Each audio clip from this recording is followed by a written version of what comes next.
So now is the time to listen to the Dhamma. Listening to the Dhamma at appropriate times is a blessing in one's life. Dhamma savanang, recollecting the Dhamma of the Lord Buddha. And this is a nusati practice, a recollection practice, to recollect the Dhamma. It's one of the kamatanas, meditation objects, that brings the mind to peace and samadhi. So for Buddhists who have faith and belief already, have planted that seed of faith in the Buddha, in the Dhamma, in the Sangha, to make it firm and well established, to grow and increase that faith. Because we see that this quality of faith, it can change. It's possible that it can fade or reduce. So if we have faith already, we need to cultivate wisdom as well, to make the faith firmly established, to give rise to wisdom bit by bit, to make that faith grow, to make it more firm, more unshakable, like a tree that has bark already. To make that tree firm, well established, it needs to have wisdom, which is the heartwood. And how do we give rise to wisdom? What arises from right view? We see that Venerable Anya Kondanya, Brahmin, and the group, and 4 ascetics, together making the group of 5, they had a lot of faith. They attended the Buddha for 6 years when the Buddha was seeking awakening. And Venerable Anya Kondanya also waited for the Buddha to ordain since the Buddha was born, waited 29 years. Waiting for the Buddha to leave home to seek out the ending of suffering. And so he had a lot of faith and attended the Buddha for the 6 years that he was practicing, so for a total of 35 years. But then when the Buddha went to eat food, after having practiced torturing the body for a long time, because the Buddha saw that this wasn't the way to the end of suffering, and so his faith in the Buddha decreased when he saw that he'd eaten food. But the Buddha understood that that wasn't the way to practice, because it didn't lead to awakening. And so when the Buddha was alone, he contemplated. There was no one there with him, no one on the outside. And on the inside, the mind of the Buddha went into samadhi, into collectedness. From initial samadhi, it all the way up to the 8th jhana, the Buddha had attained already. So the Buddha contemplated the Dhamma, contemplated all things that arise from causes. Then he went to teach the 5 ascetics what he had awakened to.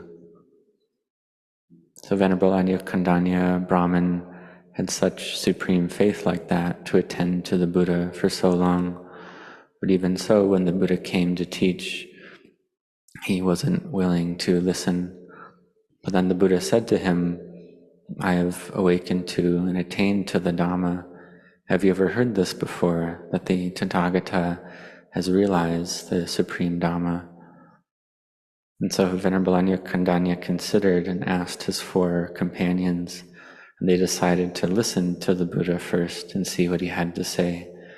If what he had to say wasn't worthwhile, they could just go away and continue to seek the ending of suffering without him. So they had a lot of faith, but they didn't yet have wisdom. But wisdom arose when they listened to the Dhamma for the first time. The Dhamma that all things that are of the nature to arise are of the nature to cease. And hearing this first teaching, Anya Kondanya was able to see the Dhamma, become the first awakened Sangha in the world, making the triple gem of the Buddha, Dhamma, Sangha complete in the world. So we see that for faith to be firmly established, it's up to wisdom. Because all of you have faith already, but in our lives we have things that happen to us or things that arise that are able to reduce the faith in the mind. So we have to be careful about this. We have to study and learn to increase our faith every day. And we can use the method of contemplating the things that arise in our lives to bring about samadhi, to cultivate samadhi, to make the mind firmly established, to develop to wisdom. In the beginning we have samadhi sometimes and sometimes not. That's normal. So we persevere, we have effort. Wherever we have effort, that's where success is to be found. So we have effort and perseverance, we train and practice and train our minds with our kammatthana, meditation object, with whether it's Buddho, Dhammo, Sangha, or the in and out breathing, or contemplation. Do it, and do it a lot. And we see that the mind grows according to different levels, with faith in the Buddha, Dhamma, and Sangha. We have faith in the Dhamma teachings of the Buddha, like generosity. This can bring the mind to having joy all the time. We have the practices of respect and reverence, like bowing. In the beginning, we bow to the Buddha, Dhamma, Sangha, but then we consider on a deeper level, what is the Buddha? The Buddha is the joyful one, the awakened one, the one who knows. It's a mind that's pure. The Dhamma statue is just a representative. It's a physical form that we see. It's a perception. We contemplate the qualities of the Buddha, of great purity, great compassion, great wisdom. Then in terms of the Dhamma, initially we think that it's the texts, the books. Then deeper than that, we consider that the Dhamma is the supreme truth, the highest truth, that everything is empty. And so we see that the Buddha and the Dhamma are the same. Then we contemplate the Sangha on the level of convention and on the level of liberation. On the ultimate level, laity can be Sangha as well, can be free from suffering as well. Just like we study in the texts. For instance, there's some young novices, like 16 or 17 years old. They're very excellent in the Pali language. It's not just bhikkhus that are well-studied or skilled in the Pali language, but novices as well, and laity as well. It's something that lay people are able to do. Like in the Buddha's time, there were many laity that realized noble stages of awakening. This arises based on parami, spiritual virtues that we've built in past lives. So you've built parami as well, to have the faith to do merit and goodness, like listening to the Dhamma like we are now. This is something that is able to abandon the defilements in the heart. Because if we go about watching television or movies, listening to music, getting lost in all the various sights and sounds and smells and tastes and touches and mind objects, the mind can feel at ease in this way, just letting the mind go to follow after all these objects of the six senses, all these objects that we come into contact with. But we see that this is a craving for sensuality, or kama tanha, also bhava tanha, craving for becoming, and vibhava tanha, craving for not becoming. And these are the cravings that have held the mind under its sway for a very long time already. It's something that has followed us through every lifetime, into this present lifetime as well. So the parami that you've built in the past is a blessing in your life, that you have this interest in the Dhamma, to study and learn, to seek out knowledge and the teachings of the Buddha. In the beginning, we practice, start to train our minds, for instance, by coming to the monastery or using our various meditation objects to help us cultivate mindfulness, to cultivate the Noble Eightfold Path, this path of sila, samadhi, and panya, virtue, collectedness, and wisdom. And we develop the mind according to various levels. The cultivation of generosity, the practice of the 5 precepts, we make effort to do them, to make these practices firm and well established, to make the 5 precepts well established in our lives. Like on the lunar observance day, we set our hearts to do the 5 precepts or the 8 precepts. For instance, today is the 15th lunar day, the new moon. We can undertake the 8 precepts on this day, which gives us more time to practice. If we wait until we're finished with our work to come practice, then we end up wasting a lot of time in that day. So during the day, whenever we have time, we can have, for instance, mala beads. We can count our meditation word, like itipiso, and cultivate mindfulness, cultivate loving kindness, to bring the mind to peace and collectedness. And this gives rise to strength and energy in our daily lives. Because the seeking out of material wealth for the care of our own bodies, for the care of our family, it's something necessary because we need these 4 requisites of food, clothing, shelter, and medicine in order to live. If we didn't have the 4 requisites, we would suffer too much, and meditation would be difficult. It's just like the Sangha, when the feelings in the body are too strong, then they can't meditate. The Buddha went to help a monk who had very strong bodily feelings and helped those feelings to reduce. And in this way, that monk was able to gather his mind and realize arahantship. So we see that these 4 requisites are necessary.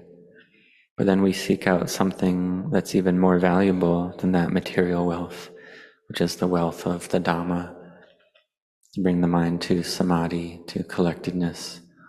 So we set our hearts to do this every day.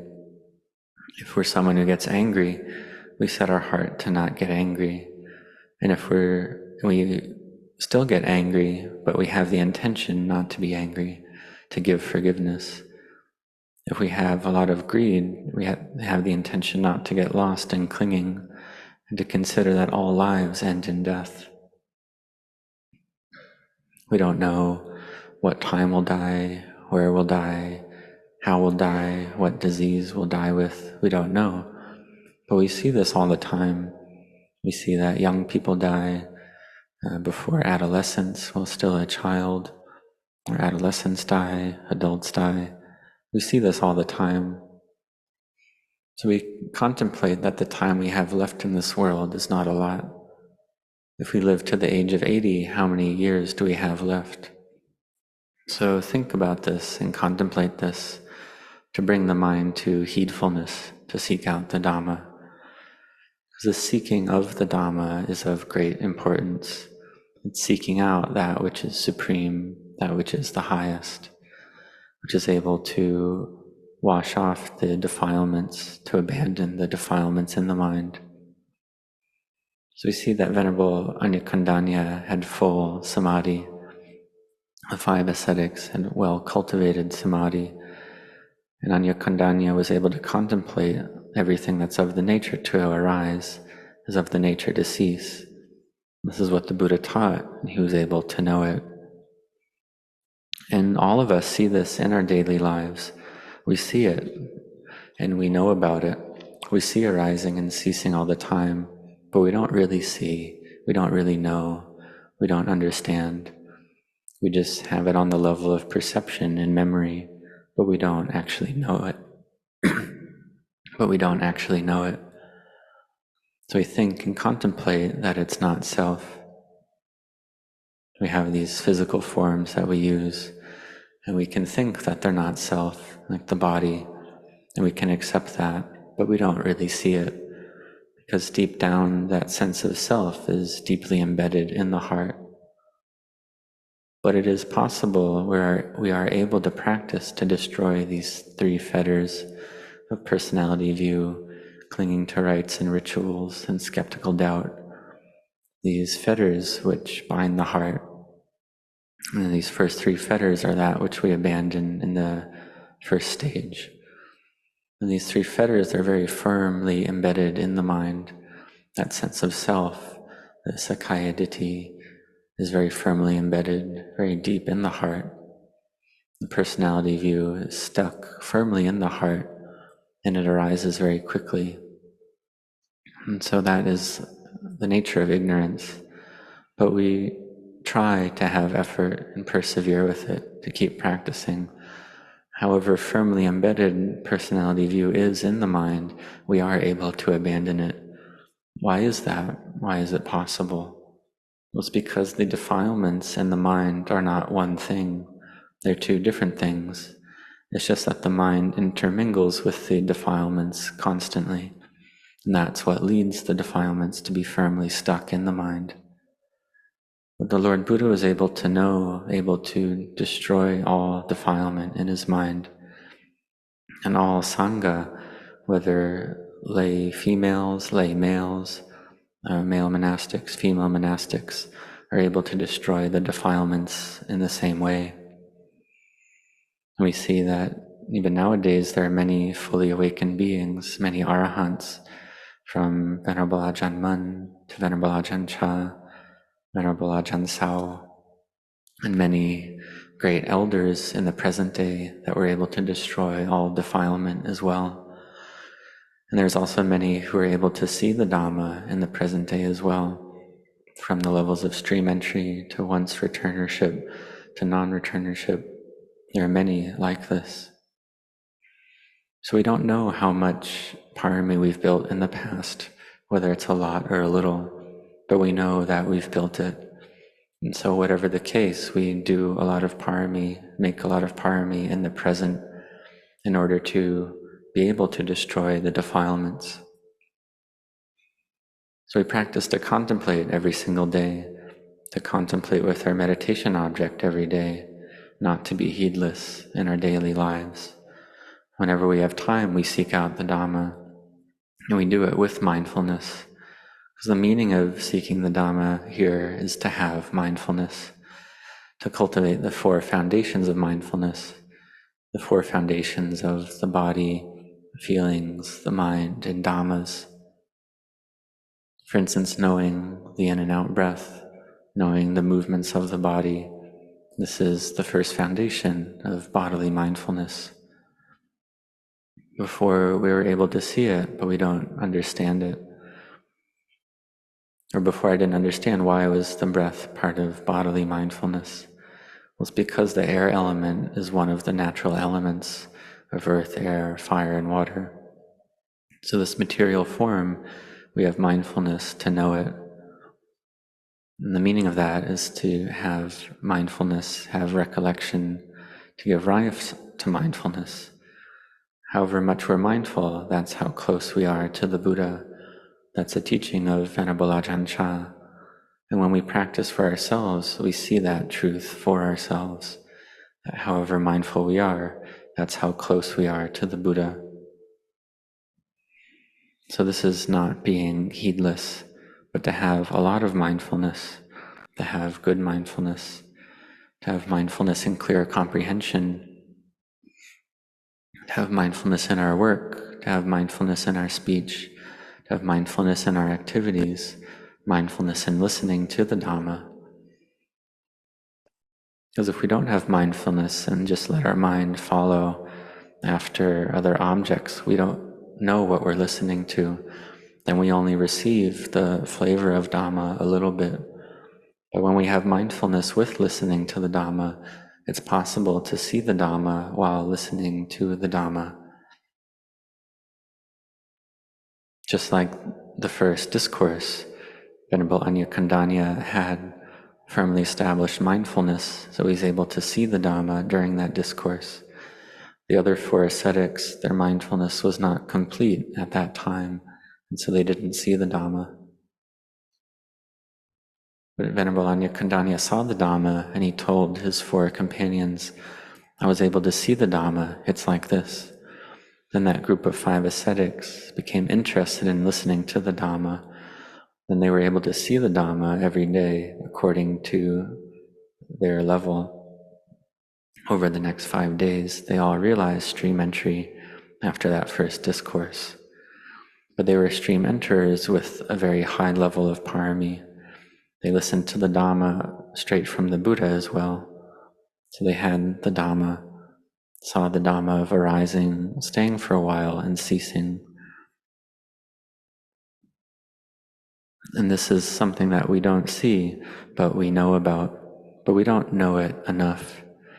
Because whenever we meet with a sense impression, greed, aversion, and delusion arises right there. And because greed, aversion, and delusion arise, we must practice meditation, listen to the Dhamma intently to give rise to wisdom, to reduce our doubts, to cultivate our meditation object and grow in mental cultivation, to progress, to bring about a mind that's joyful and radiant. So we see that meditation is very important. And while listening to Dhamma, we can contemplate and see the Dhamma, see convention. Because every day we see convention a lot. We meet with a lot of things in the world. But we have to build wisdom even more, to build it step by step. Because we meet with sense impressions and we think, oh, this is beautiful. This is attractive. And when we think that, we should tell ourselves it's not sure, it's impermanent, it's not stable. This is having wisdom. If we like something, we say it's not sure, it's impermanent. If we dislike something, we say it's not sure, it's impermanent. And seeing unsurety, seeing impermanence, this is the object of vipassana practice, clear seeing practice. We see it. We practice to see in this way in order to give rise to a mind of peace and collectedness, of samatha. This is wisdom that gives rise to samadhi. And once the mind is in samadhi, then wisdom can arise once again to give rise to clear seeing. And this clear seeing is not to be found anywhere else. It's right here in this very body and mind. And when this happens, then faith becomes stronger. We have effort and firm intent. Sometimes we listen to the teachings, we feel very refreshed in the mind. And so we set our hearts to follow them. We want to practice following after the meditation masters, following after the great teacher, following in their footsteps, following after me, for instance, in order to see the Dhamma in this very life, to practice renunciation, to have renunciation as a quality in one's heart, to set one's heart on practice, to practice generosity and virtue, the benefits of which is happiness. Just like Venerable Yasa listened to a graduated discourse from the Buddha on generosity, the benefits of generosity, virtue, the benefits of virtue. And he was a son of a very wealthy family, so he knew about the pleasures that could come from this. But he also saw that this pleasure is impermanent. So he came to listen to the Buddha. He had renunciation in his heart to the point where his heart gathered in samadhi and stillness. And he had practiced asubha, seeing the not attractive aspects. He had practiced that already. He saw the agitation and chaos in the sense objects. And he saw that this pleasure that he knew already was subject to change because he had practiced already in the past. And so he was ready. He was from a very wealthy family. He became weary of the things he could gain from that. Just like all of you as lay people, you see everything as impermanent. You see it as wearisome, and therefore you seek that which is stable, that which is better, which is to say nibbana, which is the Dhamma. So therefore we practice mindfulness, practice to give rise to samadhi, to make it firm. Just like Venerable Yasa was ready, and so he came to listen to the Dhamma. And when his mind was ready, he heard the Four Noble Truths, and he was able to see the Dhamma during that first teaching. During the second teaching he realized arahantship. So this is miraculous. This is amazing. Listening to the Dhamma, one is able to attain to the Dhamma like this. In the beginning, we do this gradually, bit by bit, reduce the defilements gradually, bit by bit, because these kilesas are very firmly embedded in the mind, and they've been there for a long time. And so while we listen to the Dhamma, we practice to let go of the defilements gradually, to gradually reduce Sakkaya Ditthi, personality view in the heart, in order to ultimately destroy it and abandon it. We see that this practice, it's a battle between the defilements and the Dhamma, because these Dhamma teachings are coming into the mind, but the mind isn't truly accepting them. But it's actually the kilesas that aren't accepting the teachings, because the mind has been a slave or servant to the defilements for a very long time already. But then we see it's better to be a servant to the Buddha. We're already servants to the defilements of greed, aversion, and delusion. So better to be a servant of the Buddha, Dhamma, Sangha, of emptiness. But the defilements won't accept this. They want you to be a servant to chaos, to doubt, to agitation, to anger, to heat. They don't want you to be a servant of coolness. And so therefore there's a battle going on in the mind between the path and the defilements. This is something that can be difficult. So we keep walking the path of the Dhamma, then there's the kilesas, the defilements keep fighting back. So therefore we need to cultivate samadhi, to contemplate, to give rise to wisdom. And when we practice samadhi, mindfulness, and wisdom like this, sometimes samadhi degrades, wisdom degrades, and the kilesas, the defilement, sees that opportunity to arise in that moment. Whenever the path qualities reduce, that's where the defilements arise.